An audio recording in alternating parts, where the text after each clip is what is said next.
Hello, and welcome to Amplifying the Voices of African Researchers, a podcast series by the Climate and Development Knowledge Network Africa, where we spotlight emerging science evidence, highlight local knowledge, and amplify African-led research shaping climate action across the continent. This early career fellowship is supported by the International Development Research Center and the Ministry of Foreign Affairs of the Netherlands. Thanks for making our podcast part of your routine. I'm your host, Herein, and in each episode, we sit down with experts, especially early career researchers, who are shaping Africa's climate future through groundbreaking and policy-relevant research. Today's episode is quite interesting as we talk about food, but not food in the kitchen, food in the lens of a researcher. Our focus today is on rural food systems in climate change in the Nigerian household. Nigeria is one of Africa's largest countries, and so for food to be an issue, that is really a critical composition where people must take note of. On our show today, we have Dr. Agnes Olajide, who will tell us how climate change has impacted rural food systems in the Nigerian household. Welcome, Dr. Agnes. Can you hear us? Yes, I'm happy to be here to kind of shed more light on my work so far. So that's, It's good to have you here. Could you tell us a yeah. little bit more about yourself? Okay. My name is Dr. Olajide Agnes, and I specifically work in the area of agricultural economics. That was where I did my bachelor's degree. My master's degree, my bachelor's degree was in the Obafemi Awolowo University in Nigeria, Ocean State, and I went to the UK for my master's, and I studied uh, sustainable agriculture and food security. And for my PhD, I worked on the impact of household decisions on their livelihoods. And my focus was on how they go into non farm activities to augment the risks associated with just focus on agriculture as a whole. So that's basically my academic background. And I now help in and consult with organizations to, implement strategies to enable households, especially in Nigeria and Africa at large, to become more food resilient. Agriculture is indeed the backbone of Africa's economy. You have been working extensively in agriculture. I'd like to know how long have you been working in this space? I would say I've been working full time in agriculture for about 8 years, and mostly in consultancy. And I also work with the college. I once worked in the College of Agriculture in Oyo State, is a state in Nigeria, and helping students in agriculture academia, I would say.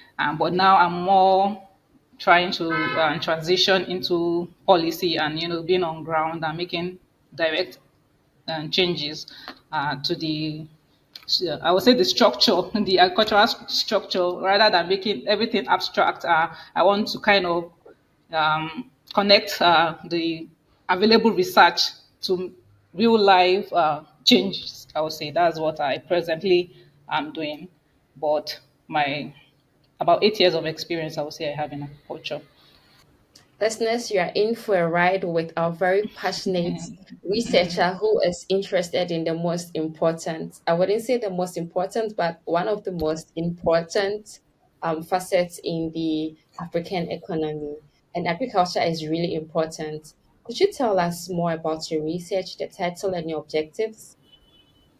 Oh, okay. So my research is just the effect of non-farm economic activities on productivity and food security of crop households in Nigeria. So it's a work that I was supervised by Professor Bamiru and Bamiru Oluwasukami and also Dr. Abigail Adeyono.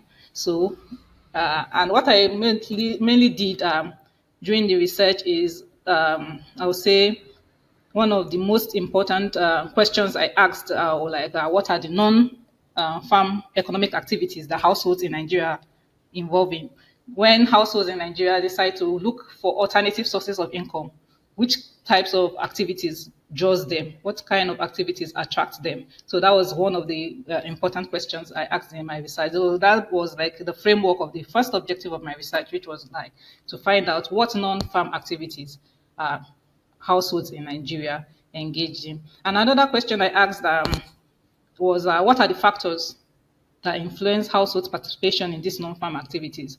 So that's where I think we will probably lead our conversation today, is that what are the factors that influence them? Do households in Nigeria just decide that, okay, I'm not going to focus on agriculture again? They are rural households. We know that agriculture is really the backbone of the rural economy. So why will the experts in the field decide to look for other alternative sources of income? So my work also looked at the factors that influence their decisions to look outside of agriculture for other into non-other income activities.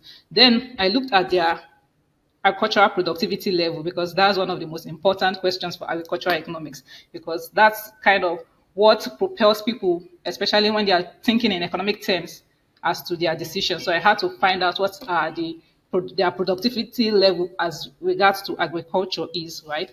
Then I looked at what the effect these non-farm activities had on their agricultural productivity. After measuring the agricultural productivity, I looked at how their engagement in these non-farm activities affects their agricultural productivity. Then I looked at how it also affects their food security status, right?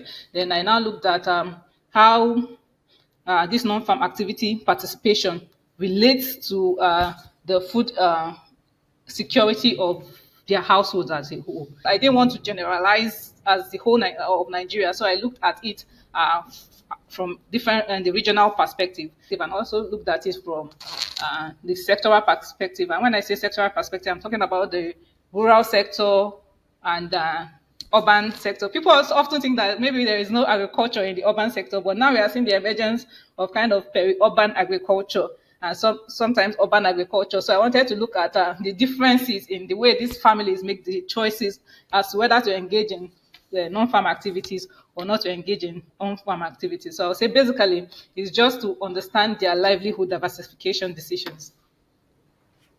That is a very practical research problem that we are looking in, and we are so um, proud that young researchers are interested in practical solutions for our African people. Now, Dr. Agnes, could you tell us what the practical alternative of these rural households are now going into, now that we see that climate change has affected their rural food systems? How are they adapting to these changes?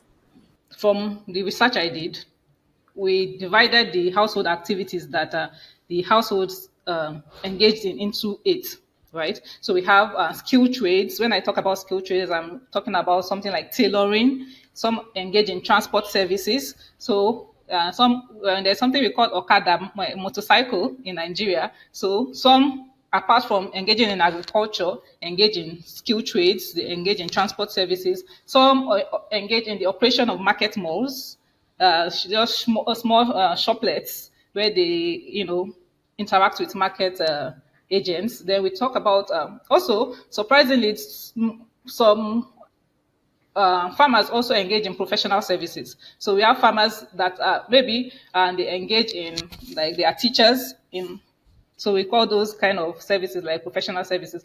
We have some people that are like doctors that also farm. So that's a non-farm activity they engage in. Then we see some that engage in the operation of food hubs, like restaurants, in addition to the agriculture.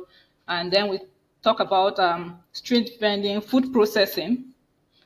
So when we are talking about agriculture, we are really talking about on-farm agricultural practices. So some people do food, although food processing is across the food supply chain, but it's not really an agricultural practice when it comes to on-farm agricultural employment. Then we looked at other services that are not mentioned, as I did not mention before, as another group. When it comes to the general Nigerian outlook, before we go to the regional level, we saw that most farmers engaged in the operation of market stalls, That was the one that had the highest number of farmers engaging in, and a lot.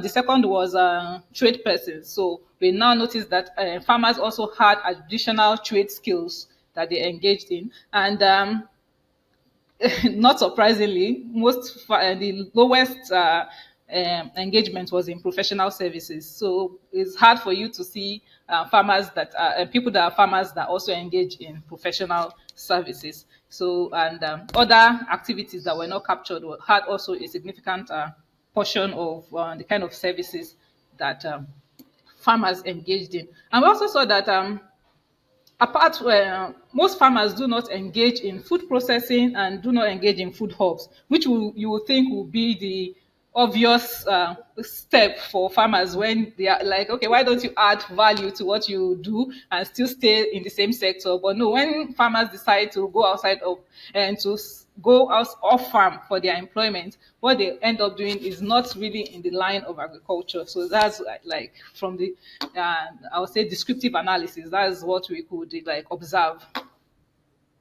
That's very interesting. I was just Yeah. waiting patiently for you to say that farmers also engage in food processing activities when you chipped in that they are not into professional services. It's quite Yeah. interesting.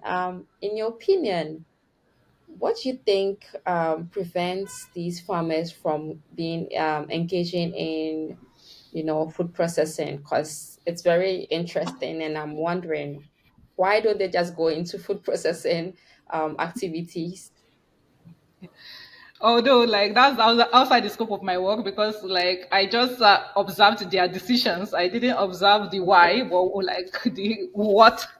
So but if I could just use for my own understanding of the Nigerian situation, I would say that it's probably because of the high capital needed to go into agricultural processing.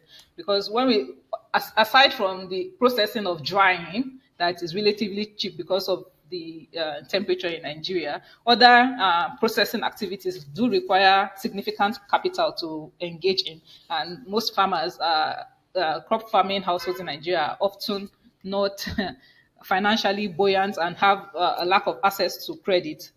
And that's why when you see that they go into skill trades, because those ones are low capital and open, they have like they have like entitlements that will allow them to what engage in those kind of activities. Whereas when you go into processing, you might need some machines that probably don't have quick access to. But we see also that across the country, the engagement in food processing really does differ from region to region. So I think I would speak on that as we go forward. Great, that has been rightly said. And I love your observation, very practical, and I understand your perspective. And I do Yeah. agree with you. Yes, it is quite capital intensive when you have to go into food processing. But seeing how people are adapting to climate change is very characteristic of the African. We are resilient, and diversification of livelihoods is just one of the features. Before we go more into the findings of your research, could you take us back to what climate change impacts are actually affecting the rural food systems? We want to know Okay. what exactly is causing low yields or making forcing farmers out of the farm to go and look for other sources of income. So I would say the effect of climate change on agriculture is far-reaching. When you ask people what are the effects of climate change on agriculture, they just go directly to the flooding. You know, those are drastic changes in the weather conditions that people can really attest to. But it's the systemic changes that farmers are not really, have not planned for. And one of the changes I would say is, for example, is the in Africa and in Nigeria specifically that I'm very familiar with, we have the rainy season and we have the dry season. And farmers, even uneducated farmers, know, oh, by the time it's around March, rain is going to fall. But now there's been a disruption, right, in the raining patterns. So, farmers sometimes do not have that plan. They in their mind assume, okay, by March, okay, rain should start falling. They've planted their seeds, and by the time they plant their seeds and they wait on the rain, the whole structure or the system has already been compromised just because of just that slight change in timing, the timing of weather condition of what they've already known as the traditional climate system. That is fundamentally one of the reasons that I would say as an economist, because I can see that will affect their productivity in the long term, just from that, from the strategies they put in place as to how they manage their farms. Then going forward, we even of recent, within the year, we had issues of flood. So we can see that is also affecting farmers directly. So different things, the high temperatures, the type of crops you've planted before, you probably need to start adjusting. So these are things that really affect agriculture on a farm level. So I think that affects their productivity significantly. So various impacts of climate change on agriculture. So, which methodology did you use in your work, and did you have any theories guiding you throughout your studies? So when it comes to like the theories that was the backbone of my work, it was mostly diversification theory. And diversification theory is based on the fact that under immense pressures, rural households, farming households often look for other sources of to accept or to respond to their livelihood risks and threats. And then when we come to household production theory, is just the production theory expounded at the, or I would say, rather than expounded, compressed to the household level. Then we looked at entitlement theory, and that has to do with the access that households have, and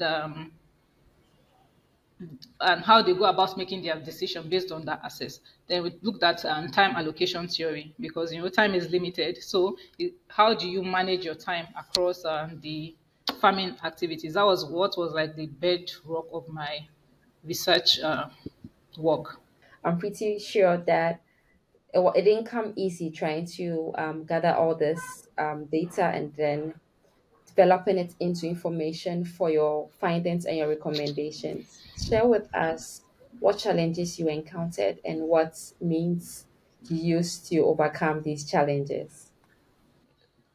It was really an intense process, I would say. But when it came to data acquisition, there's something, there's like, is I would say it's a saying in Nigeria, but it's said in broken English, like follow who no road.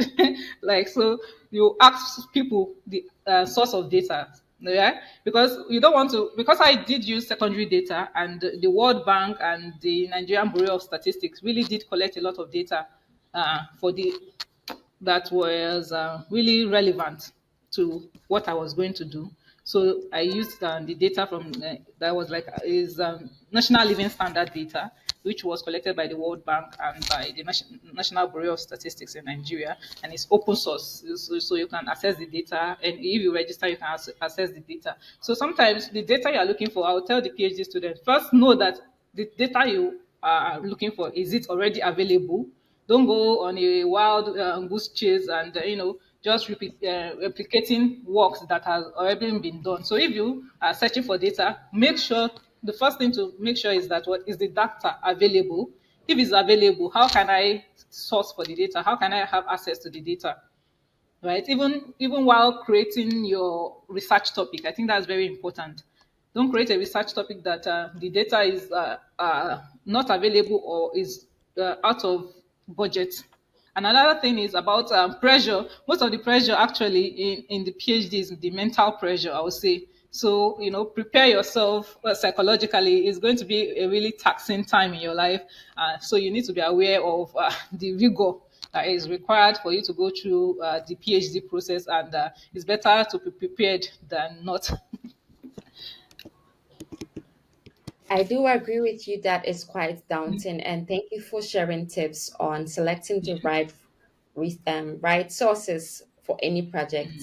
And as you mentioned that you relied solely on secondary data, did you have any connection with any primary source of data, or was just solely secondary?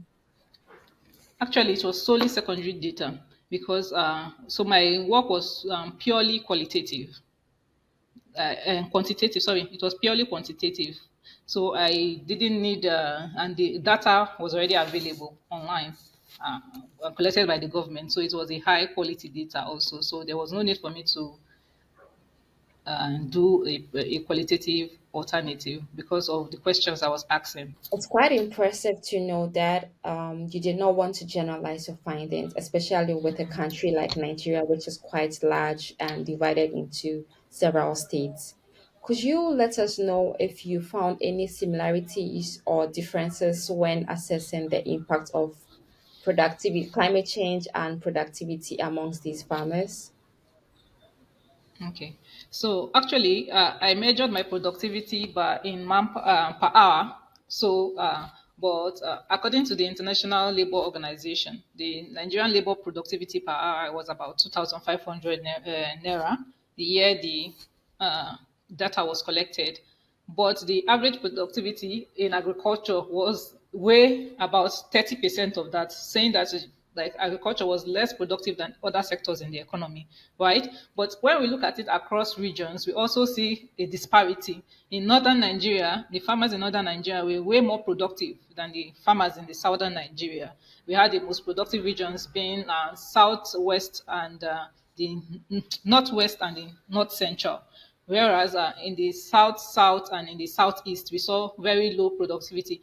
Like in the southwest, northwest, we saw the productivity to be at 850 naira per hour.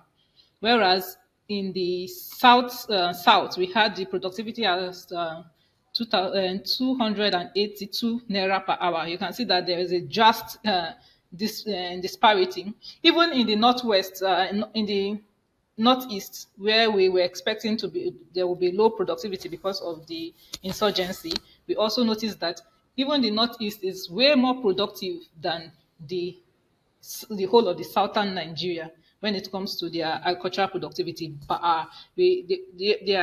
Their productivity was around 682 naira per hour, whereas in the most productive region in the southern part of the country, the southwest productivity was about 402 naira per hour. You can see, so we notice that disparity between productivity in the northern Nigeria and the productivity in the southern Nigeria. So that was what I wanted to say, that we can't use like a one size fits all approach when addressing the agricultural productivity in Nigeria, because on a regional level there's disparity when we talk about south and the north and the south, but there is also disparity in the smaller regional breakdown of the Nigerian system.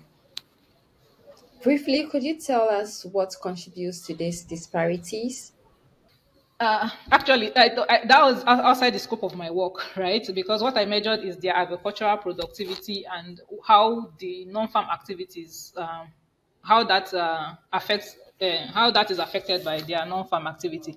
But if I could just, throw it out there, I feel like previous government administration, right, and because of the large influx number of people that engage in agriculture in the region, there has always been a focus on agriculture in the region, rather compared to other sectors of the economy. While in the southern part, maybe other sectors have been like the focus of their governance, whereas in the north, the real focus of the government there is in agriculture, because that's like the real primary source of their livelihood. The north central Nigeria is known as like the food basket of the nation. So you know that we were expecting that their productivity was going to be high, because like that is just like the primary focus of their economy in a way. So I feel like that disparity is there. Then when we start looking at other determinants of their engagement in non-farm activities, we even see that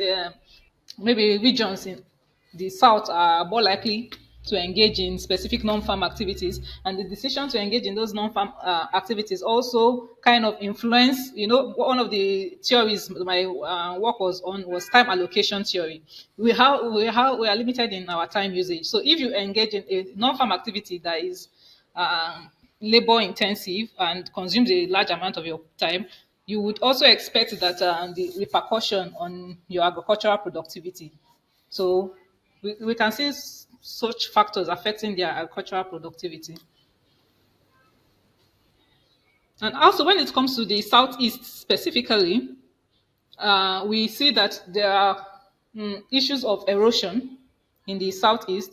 In the south also we have issues of flooding a lot in the south, and also some kind we that affects just this natural agricultural ecosystem in the area. We have issues of oil spill in the south Nigeria that also affects their agricultural productivity uh, in that region. So we can really attribute the reason for the low agricultural productivity to different factors, but still outside the scope of the work I did. You previously shared various alternative of livelihoods of these farmers. What is the determinant factor contributing to a particular household engaging in a particular non-farm activity? The adequate, way about going about it using a multivariate profit regression.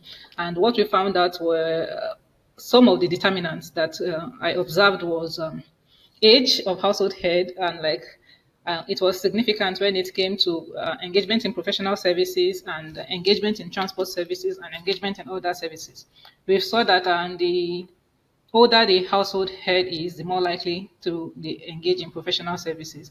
Uh, Also, we noticed that the older the household head is, the less likely they were to engage in transport services, which I think is also in line with apparent expectations. And also, other services, older the household head is, the more likely they engage in other services. But for the others, age was insignificant in determining their engagement in those services. Other socioeconomic factors we found was marital status. We found that married people were more likely to engage in food processing, up to as about 30% more likely to engage in food processing. Compared to their counterparts. In the same vein, engagement in market trading was almost at 0.40% more likely to engage in market trading if the household head was married. We also saw that the household size especially affected skill trading.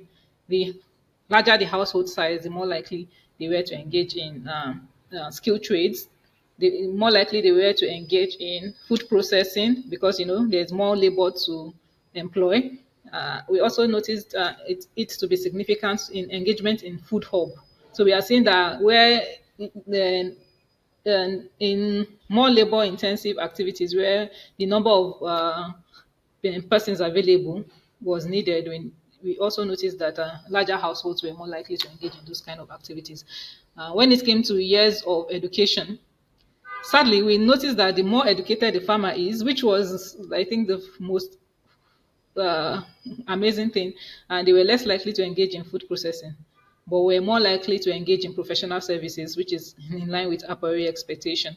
And then we also noticed, based on the regional residence of the farmers, these farmers in the North Central were more likely to engage in food processing. We also noticed that uh, farmers that lived in the southeast were more likely to also engage in skill trading, which is what they are not normally known for in Nigeria. So it was in line with apparent expectations. And we noticed also that people in the north central were more likely to engage in professional services. So that means that based on also our descriptive analysis and the years of education of the household head, we see that that's in line. Then we also noticed that people that had access to credit, the farming households that had access to credit, were less likely to engage in professional services, and that means they really will probably focus more on their agricultural uh, activities, and were also less likely to engage in transport services. But when it comes to the other services, it was not significant. When it came to access to extension, another very unnerving thing we noticed was that the more access people have to extension, it seems like the less likely they are to even engage in food processing, which is not something you would expect. And we saw that they were more likely to um, engage in to be artisans if they had more agric extension. And I think it goes to the fact that most public support is gendered towards and talent acquisition and livelihood diversification when it comes to the kind of extension help that rural households get. And so that is probably replicated in also crop farming households in Nigeria. Uh, when we looked at the effect of these non-farm activities on their productivity, we used semi-log, double log, and linear regressions to assess this. But we stuck on the double log model because it helped us, it captured the return to scale.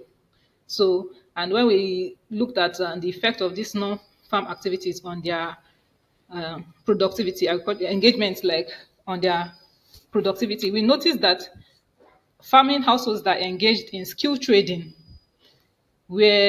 had uh, reduced productivity by virtue of their engagement in skill trades.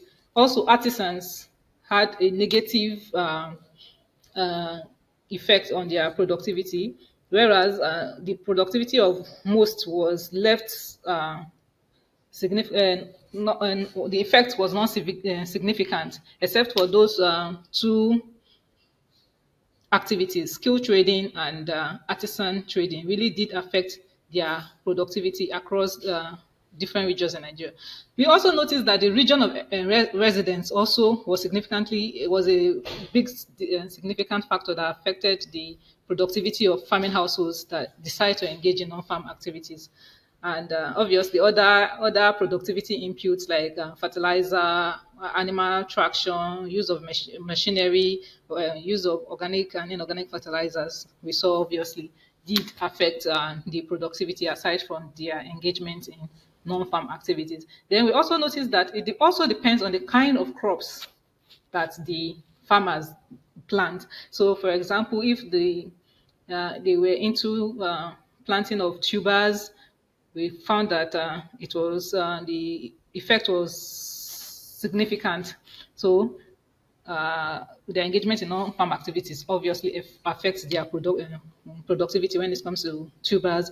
It affected their productivity when it came to I think food tubers, it was significant, and other crops also was significant. And other characteristics like the distance to the market obviously affected their productivity. Then when we ended up looking at how that affected their food security, engagement in the non-farm activities that affected their significantly affected their food security on the national level was not obvious. But when we started looking at it from the regional level, when we looked at it from the northeast, right, we saw that people that engaged in food processing, people that engaged in market trading, and people that engaged in food hubs, operation of food hubs, were significantly affected by their choice to engage in non-farm activities on their food security. So we saw that food processors in the northeast were more food secured than those that are engaged in other services. And the same thing we see that people that are engaged in the operation of food hubs, which obviously is based on our expectations, you expect that food processors and food vendors are more likely to be food secured because of their access to food, obviously. So we saw that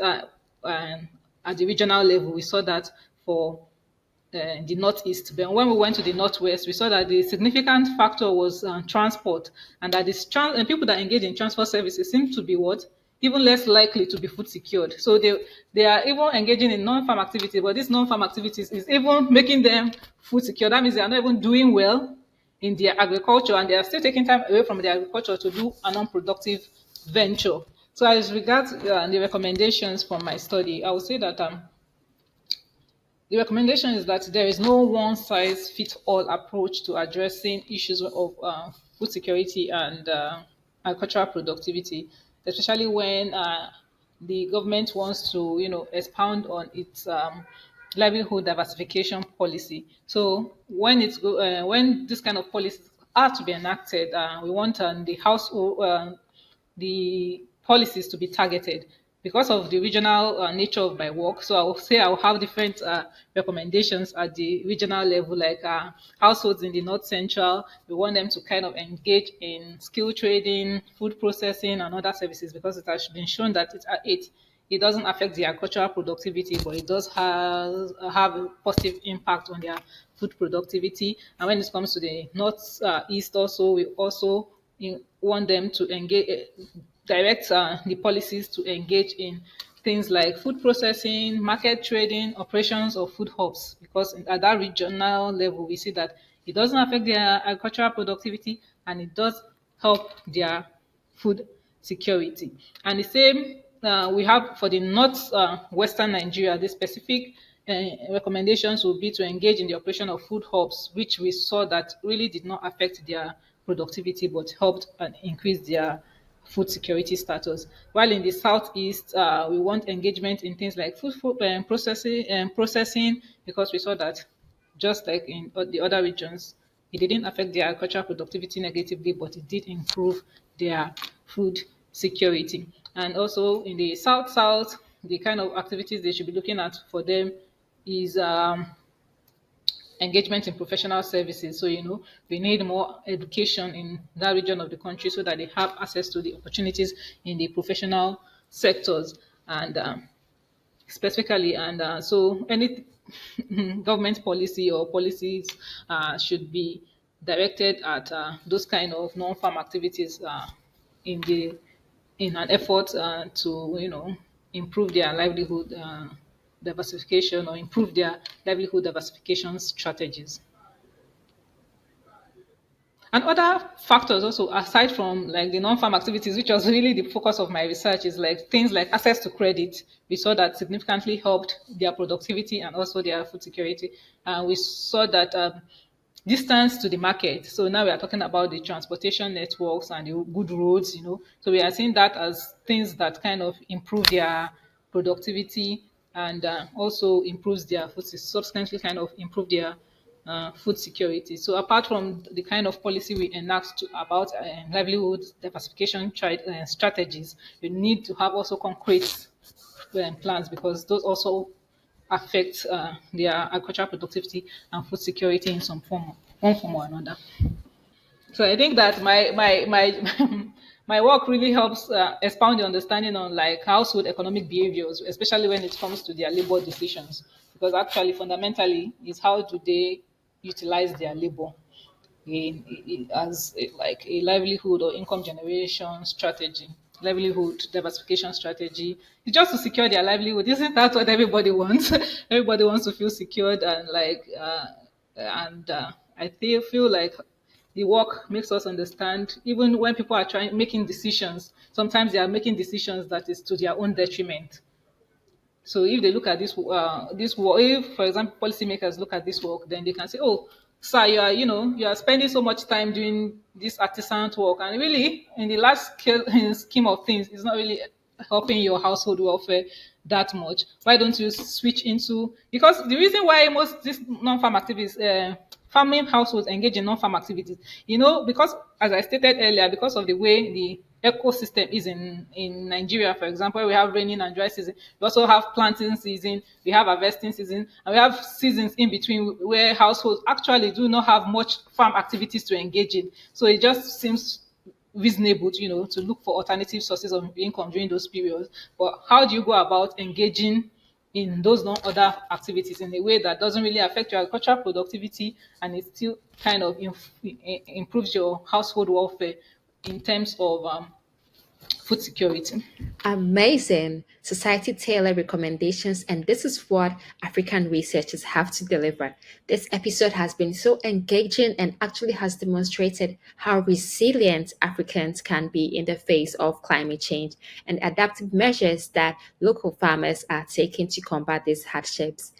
Thank you so much, Dr. Olajide. It has been such a pleasure having you to share tips to other researchers who are listening on the right sources of data, as well as your profound recommendations to these local farmers and policymakers in their respective regions. This podcast is part of the CDKN Africa Fellowship. working to elevate African voices in climate science, policy, and practice. Until next time, think locally led research, publish widely, and let Africa's researchers' voice echo in every local and global climate conversation.